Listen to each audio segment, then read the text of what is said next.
Panapanahon ng pagkakataon, may babalik bang kahapon?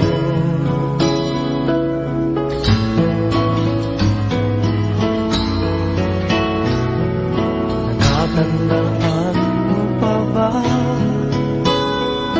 nang tayong dalawa'y unang magkita? Panahon ng kamusmasan sa piling ng mga bulaklak at halaman, doon tayo nagsimula mangarap at tulad.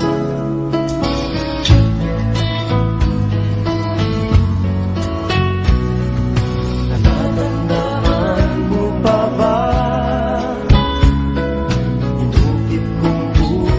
sa punong mangga at ang inalay kong gumamela, magkahawak kamay